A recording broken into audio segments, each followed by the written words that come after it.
least 10 people are dead, and Alabama is under a state of emergency as tropical depression Irma moves north. It's a humanitarian crisis, really, at this point. A lot of people just trying to get back to normal life, trying to get to their homes to see what they look like here. I know for our entire state, but especially for the Keys, it's going to be a long road. The president is going to be visiting the U.S. Virgin Islands sometime within the next 2 weeks, but most of his focus tonight will be on tax reform. None of us fully know how the next 6 months are going to work out. There's one absolute total imperative, and that is to pass a tax cut. We are not intimidated by our enemies, and Mr. President, your military does not scare. He's not only speaking to the American people or to the media in the room, he speaks directly to the warfighter. What you're seeing right here is video of a police officer in Florida picking up an American flag, take a look right there, that was laying on the highway after the storm.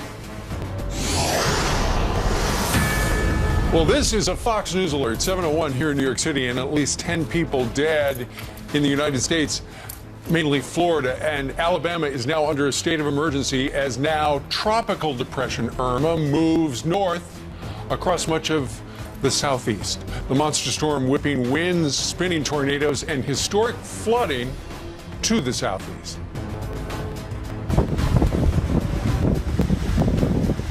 No alligators. Brian? Right now, 13 million people remain in the dark. Evacuees are now returning home, but some people are finding their houses in ruins.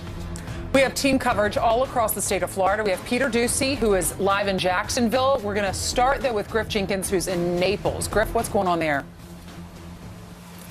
Good morning. What's going on here is a big cleanup, trees being removed, power being restored, power lines being removed from roads so people can get home. But the real story is in the Keys at this hour, at this very moment in the Upper Keys. Monroe County officials letting residents back in who have proof of their business or homes. They've been very desperate to get in. We've heard from countless folks who wanted back into those Upper Keys. That's Key Largo, Taverner, Isla Mirada. But the situation in all of the Keys is very, very dire. The farther south you go, of course, Irma coming on at Cudjoe Key, just slamming into it. They have no power.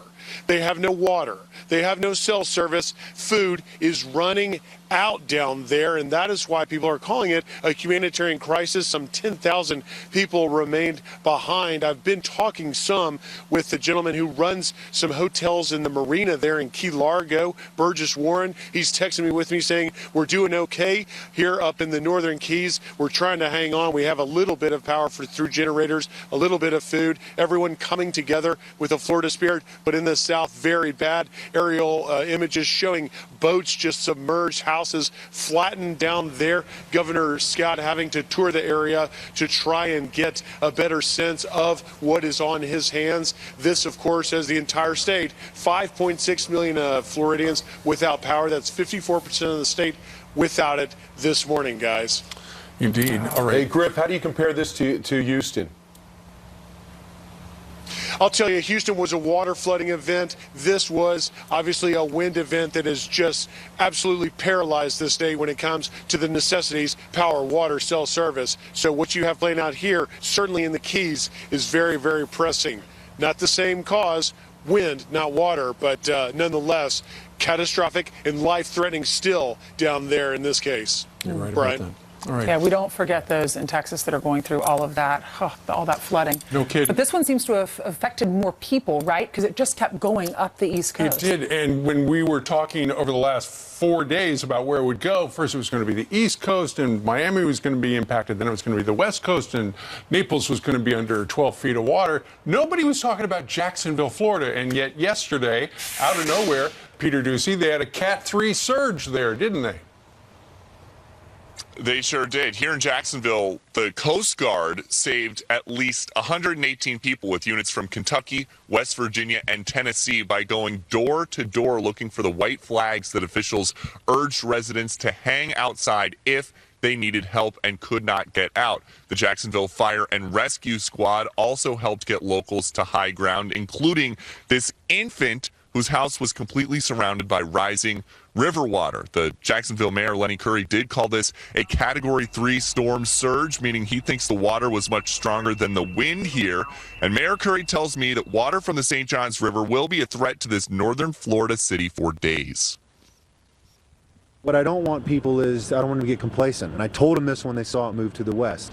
If you see flooding in your neighborhood and you can't get out and you think you're going to wait this out and it's going to recede when the tides go down, there's a good chance that it won't tomorrow or the next day. Some places it could take up to a week.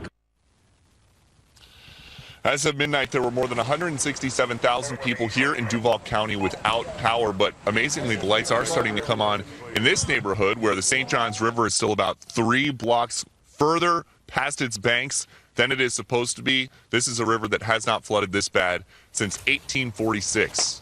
Back to you in New York. All right, Peter, thank you very much. By the way, regarding air travel, Miami International and Fort Lauderdale will be opening later today. I'm looking at FlightAware right now. The only airport in Florida that is currently closed is Orlando's Sanford Airport. All right. So if you're taking a trip down there, do you go? Do you not go? Do you cancel your trip? That's the big question. The president spent his weekend monitoring both hurricanes, the aftermath of what happened in Texas, and of course the imminent hit of Irma in Florida.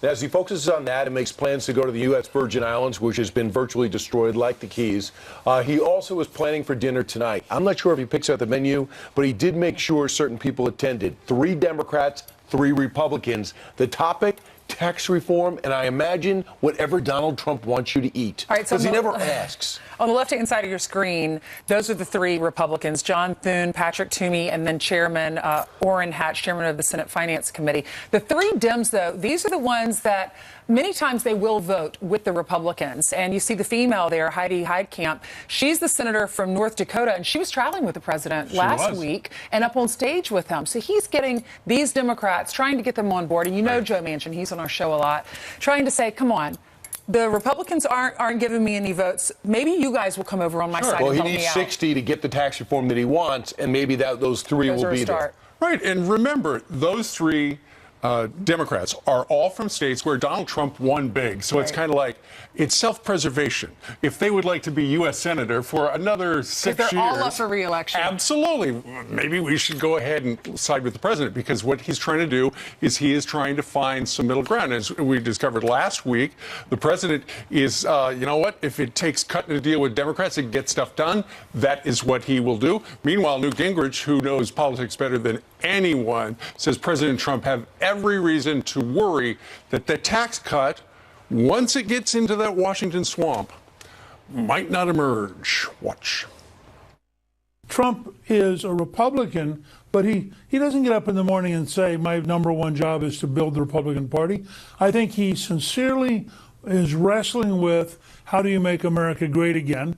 I think he was very frustrated coming out of the summer with the inability to get things done on a partisan basis.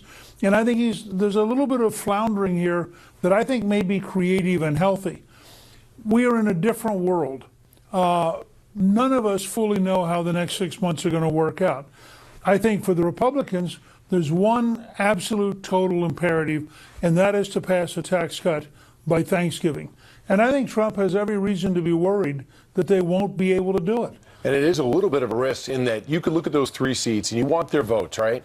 But you also are sending them a life preserver, like Heidi Heitkamp appearing with Donald Trump, with Donald Trump saying nice things about her in North Dakota, might get her another 6 years, where you might say, you know what, my best bet is to suck it up and try to get your replacement from the Republican Party. Well, but he could still do both, but it is somewhat of a play. But Newt Gingrich is talking about getting tax cuts passed by Thanksgiving. He's got to deal with the people who are in the U.S. Senate now and the U.S. House as well. And for the most part, some of the biggest problems the president has had are from his own party. But, you know, we do expect almost everybody in the party to get on the same page when it comes to tax cuts. Maybe they're not as severe as Rand Paul might like. That's what we thought about repeal and replace. But, for example, I don't know if Murkowski, Collins, and McCain have a problem with tax reform, where you do think that they had a problem. They seem to have a problem with the process and their constituents. But you know what Senator Schumer did? Senator Schumer no longer has credibility when he warns other Democrats, you better not deal with the president, because he just dealt with the president.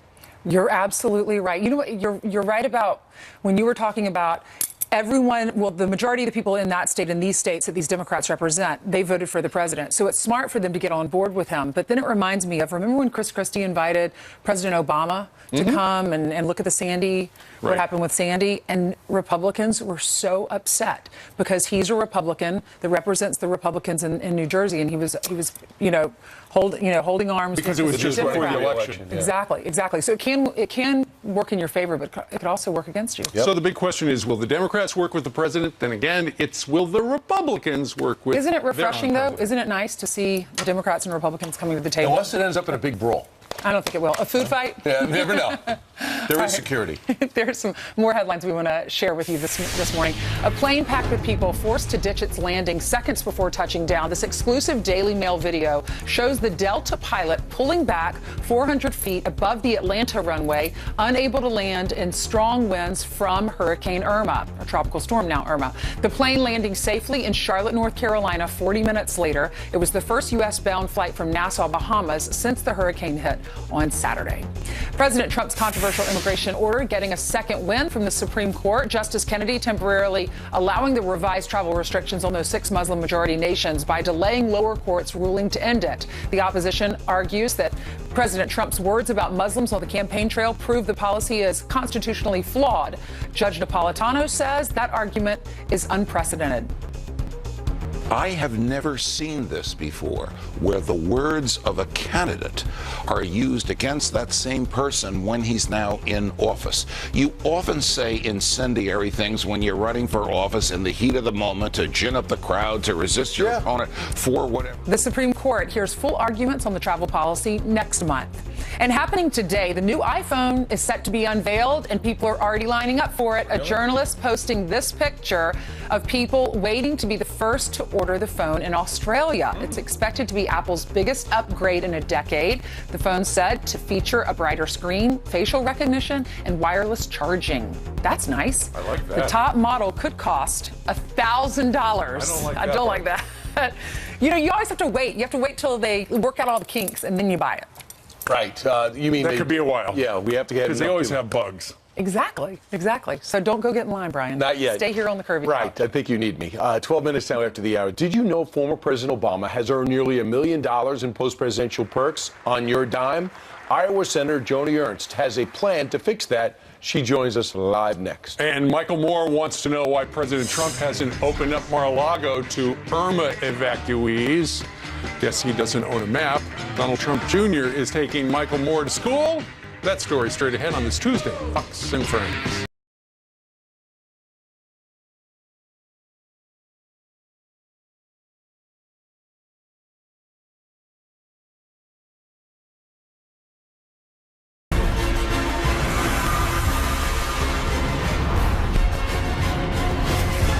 All right, President Trump's got to pass the budget. Then he's going to be pushing forward on his agenda to get tax reform passed, first time since the 80s. And it'll begin tonight, really. He's hosting a bipartisan working dinner with 6 senators, 3 Republicans and 3 Democrats. This barely a week after reaching across the aisle to make a deal with Democrats named Senator Chuck Schumer and Senator Nancy Pelosi, or Chuck and Nancy, how the president referred to them. Here to react is GOP Iowa Senator Joni Ernst. And Senator Ernst, some Republicans are anxiety ridden because the president reached across the aisle on the debt deal. Are you one of them?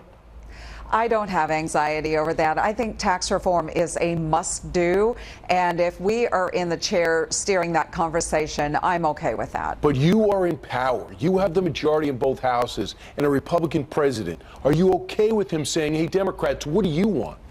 Well, I am okay with that. Again, as long as we are steering that conversation, we need to see something done with tax reform. I don't want to see another situation where we fail to get our policies across the finish line. So if it takes a couple more moderate members of the Democratic Party joining us in this effort, I'm happy to have them along. All right, you're introducing legislation to roll back some of the perks that former presidents get, including office space, staff salaries and cell phones. As of now, President Obama gets nearly $1 million on your dime. President Bush as well. You have Jimmy Carter getting about $456,000. You think we went through a period in our country where ex-presidents were going broke. You think we've overcompensated? I think we have. What we see now is a situation where our former presidents have book deals, they have speaking engagements, and they are paid quite liberally in those areas. And the American taxpayer shouldn't be subsidizing for these personal office spaces, and it's time we do something about that. So Congressman Jody Hice of Georgia and I have reintroduced this bill this year, and we are very hopeful to get it over the finish line. What we want to do is cap what our former presidents are able to receive. All right, Senator, I want to bring something else up because you served in the military. General Kelly has turned the page. He's now chief of staff. He was called a disgrace to his uniform by Democratic Congressman Gutierrez for allowing the president to say DACA's got the DACA reform has 6 months to work itself out in Congress, not extending it wholeheartedly. What's your reaction? Do you look at John Kelly as a disgrace to the uniform? Absolutely not. I look at General John Kelly and I have the greatest admiration and respect for him. He has served honorably in our country's uniformed services. Certainly his family has seen great sacrifice with the loss of his son, but he continues to serve our great country in a number of ways, and currently now as the chief of staff for President Trump. I think he's a great man. I'm glad he is where he is. Congressman Gutierrez, do you think he owes the chief of staff, General Kelly, an apology? I absolutely do. I absolutely do. He is no disgrace to the uniform. Again, great admiration and respect for the general. You're doing another thing fantastic. You're starting a global memorial for the war for those who fight and sacrifice in the war on terror.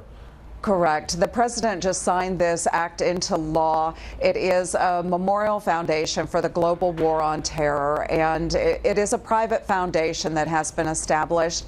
And at some point in the near future, we do hope to see a memorial to all those families that sacrificed, all those service members that sacrificed for the global war on terror. As we look back at 16 years since the 9/11 attacks, It's a fantastic cause. Senator, thanks so much. Hope to see you soon.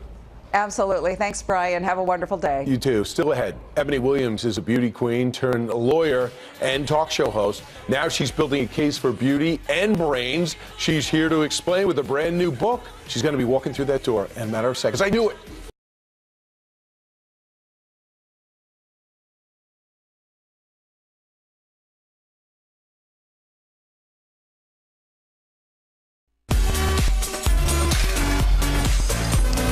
$7:24 here in New York City. Time now for your news by the numbers. First, more than $20 trillion with a T dollars. The national debt officially climbing to a new record high after President Trump agreed to raise the debt limit for 90 days. Congress will have to address the debt ceiling again in December.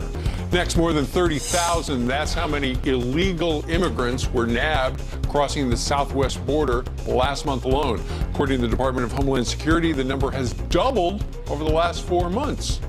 And finally, $17.99. That's how much Amazon and Walmart, $17.99, are selling Hillary Clinton's new book, What Happened. It's a 40% discount from the $30 price set by the publisher. What Happened is out today. And that's some of the news. Women have often been told that being pretty comes at the expense of being taken seriously. Well, this morning, Ebony Williams is building herself a pretty powerful case as an attorney for both beauty and brains. And also her appearance is here. It's the subject of a brand new book called Pretty Powerful: Appearance, Substance, and Success. Ebony, congratulations. Big day. Thank you, guys. This is very exciting. This is thrilling. I know Ainsley's an author as well. Brian, you're an author a couple times over. Steve, so is Steve. You guys know what goes into this process, and so this is just really, really special. But it's personal, and you said this is as much about your mom as you. It's literally as much her story as it is mine. You get not further than the preface, and you start seeing that it's the lessons that she taught me as a single mom about how to maximize my intelligence, my spiritual gifts, as well as how we present it to the world as a kind of pageant girl, which is a rich girl sport. We didn't have any money, so she got really creative about how to present to the world in a way that said, I was here to be taken seriously as a student and a young woman, and prepare me for success. She wanted to give you a better life. She did so much, Ainsley, to make sure that I was best positioned. Any pushback for the title? Pretty Powerful? Yeah, and I wrote about it in the book. The publishers were like, your first book? Are you sure beauty queen turned lawyer? You want to go with that? And I said, yeah, because as I recall the introduction, pretty isn't a dirty word. And it's not that it's at the exclusion of anything else. Young women have to be, smart and prepared and substantive more so than anything else. But we don't have to run away from our femininity and our womanhood. And if you can marry the two of those, I think that we can do whatever we want. How would you like to read a little excerpt? Sure. Thank you so much for that. Here it is. So this excerpt is pretty powerful. It's the understanding that as women, we have the duality of both pretty and substance that can and should be maximized to achieve any success we set our minds to. Our pretty is not a one-size-fits-all prescription, but more accurately, an awareness and leveraging of how we package and present our femininity as an aesthetic that is uniquely authentic and impactful. Who is this book aimed at? Well, it's aimed at all people, but particularly all women. And again, this is not for beauty queens only or just the prettiest girl in the room. And that's why I say that it's not a one-size-fits-all. It's however you're comfortable. Monica Crowley has a chapter in here where she talks about that authenticity is really being what makes you present in a way that's bold and compelling. And that's really what's going to set you apart. So a lawyer for me would be enough. What made you say to yourself, I want to be, you were clerking Louisiana, right? Yeah, sure. I want to make my mark in law and television and radio. That was a tough journey, Brian. I detail it in the book. The epilogue, particularly called Bet on Yourself. People thought I was crazy to go from a pretty successful career, about 7 years in litigation, criminal defense, and family law, and pick up and move and pursue this broadcasting thing. And the reason why was I just wanted a bigger microphone, so to speak. Trying cases was important to me, and justice is still dear to my heart, but it's a slow-moving machine, Versus media, you can make those same arguments one night on a show here on Fox News Channel, perhaps, and reach 3-4 million people. So you'll be able to get those messages out there in a broader sense felt really important and special. Yeah. Another challenge. Just another day, another challenge. In TV, the segments are 2, 3, 4 minutes max. Right. Now we have a whole book. So that's great. Book to get a little deeper into I think it. a movie. Oh, a movie. That's just raising the bar, Kilby. Always raising the bar. Thank you guys so much. Well, you are beautiful inside and out. And Thanks you're so pretty much. powerful. Thank you guys so much. Thanks, Evan. Congratulations. All right, 28 minutes now after the hour. Michael Moore wants to know why President Trump hasn't opened up Mar-a-Lago to Irma evacuees. Guess he doesn't own a map. Donald Trump Jr. is taking Michael Moore to school next. Plus, he went from dead broke to a millionaire, and he says you can too. Dave Ramsey and his team are here to tackle your financial questions. Live next.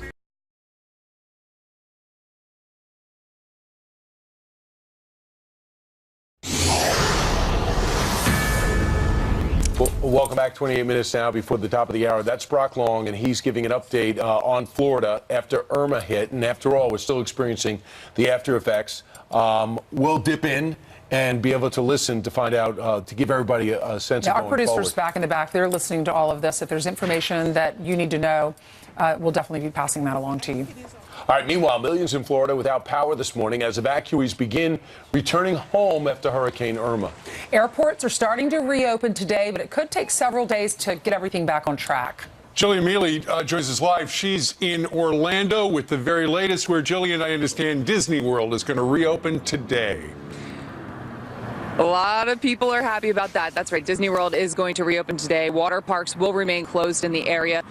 Airports are going to reopen today at a limited capacity, as you guys mentioned. That includes airports like Orlando, Tampa, Jacksonville. So people really looking forward to being able to get on a flight, get home, get wherever they need to go, because it's been a tough couple days for a lot of people in this portion of Florida. Let's come back out here live for a second, because it was a little dark earlier, and now that the sun is up, I want to show you guys a little bit of this wind damage at this hotel near the airport in Orlando.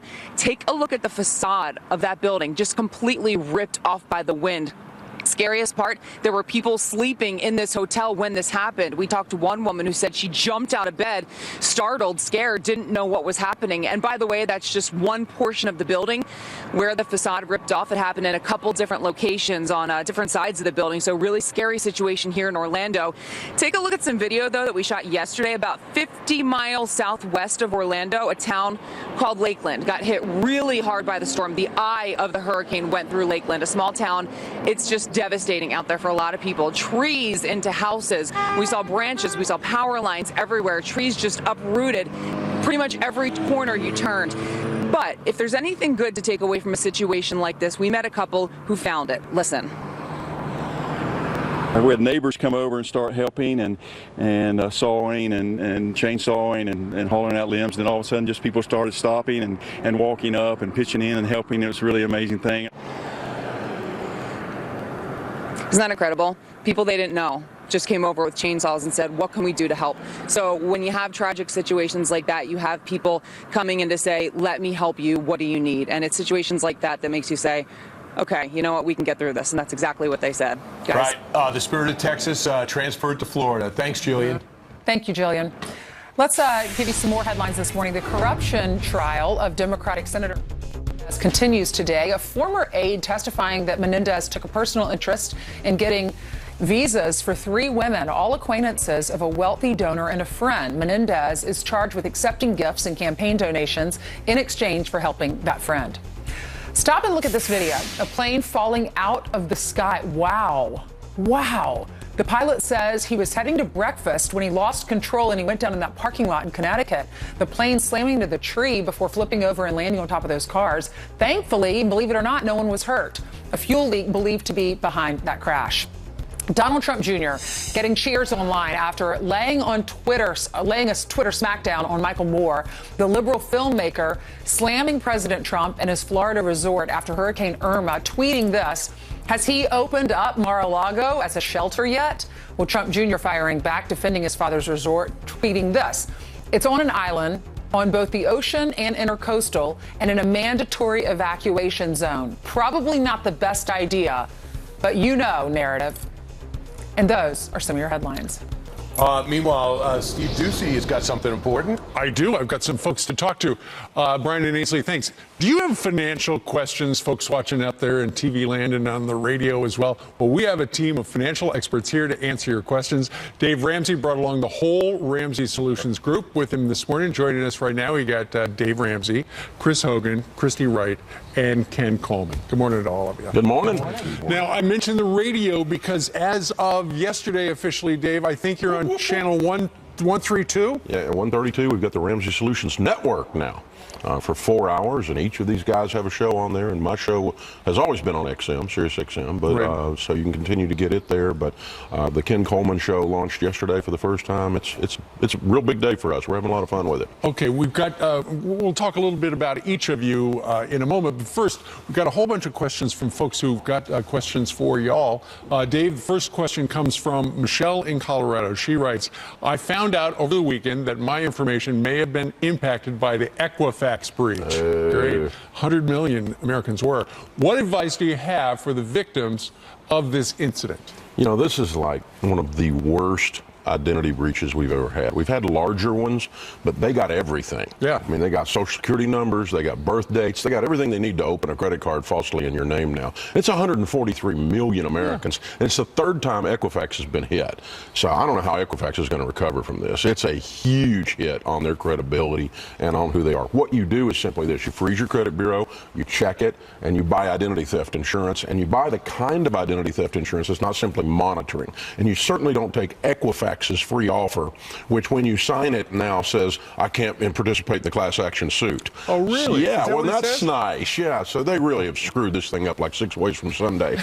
But so you don't do that. You get an outside, independent, third-party identity theft insurance. Well, I use Xander Insurance. Xander. That's who I buy it for all my team and my family and everybody. It's not that expensive, but they assign someone to the case if there's identity theft that does all the work for you. That's the big problem with identity theft. It's not it costs you money. It's you have to deal with all these dubes on the other end of the line in some phone center trying to get the mess straightened out. Man, it is a mess. All right, good enough for that. Meanwhile, Chris Hogan, we got a question from Don from Minnesota. They asked, we have $30,000 in credit card debt. I can get a 401k loan to pay the balance and lower the interest rate. Should I do it? Don, absolutely not. Here's the deal. I get this question a lot. You know, debt is a thief. It steals from you now as well as you later. Right. So I love the idea of getting out of debt and attacking it. But what you don't want to do, you've been putting money aside for your dreams, for retirement. So what you don't want to do is to stop that growth. Time and compound interest is what helps your 401k to grow. So here's what Don should do. Okay. Don should get intentional, tighten up his budget, take on an extra job, throw that money toward the debt. What if he doesn't want to take on another job. He's pooped by the end of the day. Listen, you gotta suck it up. You gotta get intentional, right? When you get tired of paying interest, you'll get over being tired. Keep more of your money. So attack debt, tighten up your budget, and then keep your 401k, leave it alone. All right, good advice. Christy Wright, Megan, Alabama writes this. I would like to start my own business to help supplement my income. How can I figure out what type of business I should start? So this is a great question, and there's never been a better time to start a business than right now. But what I want you to do is I want her to think about how she can set herself up to win. So make it easy on yourself to win. And the best way to do that is start with what you have. So your stuff, your skills, your strengths. So what education or experience do you have? You know, what are your natural gifts and talents? What stuff? Maybe you have a swimming pool or a sewing machine or a computer that you could turn into a side or small business. And when you do that, what you're doing is you're lowering the cost and the risk and the barrier to entry into the marketplace. So it's much easier on you to win. All right, so do what you know. Meanwhile, Ken, you got a question from Aaron down in Georgia. I work for a great company as a software tester, and I'm miserable. I'd love to get into finances and help people, but I can't go back to school right now. What should I do? Well, Aaron, the first thing I want you to do is determine how much education or training do I really need to actually do the job that I want. And if you need more education, obviously that's not a reality right now. So I want you to be finding companies that are helping people with their finances where you can work in IT using some of those skill sets. Right. Now you're indirectly helping people. This is the proximity principle. In order to do what I want to do, I've got to be around people that are doing it and places where it is happening. So the good news, Aaron, you know what you want to do. Most people don't. So stay the course and do not quit. All right. Dave, where'd you find these brilliant people to make you look good? And don't they? I'm so proud of them. They're really good. Yeah, these are some of the world-class voices in their spaces, and they've done so well. A couple #1 best-selling authors, brand new XM show, and you got to have something to say that helps people. And in our culture today, if you're just real and you just tell the truth, and you're kind to people and you help people, all of a sudden things happen. It's pretty cool. There's something very compelling. I've heard your Through the Air broadcast, Dave Ramsey show. There's, and my wife and I have been driving for hours, and we'll listen to the whole show from start to finish. Just because thanks. I need the listeners. It is so compelling just because every show you got stuff I've never heard before. Yeah, it's people. I mean, people in lives, whether it's a lady starting her business or a guy with his career or somebody worrying about retirement. These are things we all deal with. They're things we worry about. They're things keep us up at night about our kids and our dreams and our fears. And it's just real life, and it's just rewarding. What's he like as a boss? You know what? First of all, he's not a boss. He's a leader. And there's a difference. You're good. He really is. He's authentic. Dave is who he is. He cares. He empowers us, and he's helped us to understand the power of hope. Absolutely, Christy. It's got to be daunting, though. You know, people are looking to you for advice on something that is so personal, and if they make a mistake, they could be in big trouble. Well, here's the thing: when you teach them to start small and grow slow, those mistakes aren't so big. And that's why I love this whole movement of women stepping into their God-given gifts. Because when you're starting side businesses and side hustles, the mistakes aren't huge, and you can learn and iterate as you grow. Ken, he has built an empire. Don't screw it up. Thanks, Steve. Hey, I had no pressure until that moment. All right, so you can listen to the Ramsey Network of Experts on XM Sirius Channel 132 yes, sir. Today. Yes, sir. All Thank right. you. Folks, thanks very much. Thank you. Thanks. Good to be with you. All right. Straight ahead on this Tuesday, Defense Secretary James Mattis gave a blunt speech yesterday on the 16th anniversary of 9/11 about what Americans really stand for. He also made a promise to the president. We'll tell you what that was as we roll on live from New York City in about 2 minutes.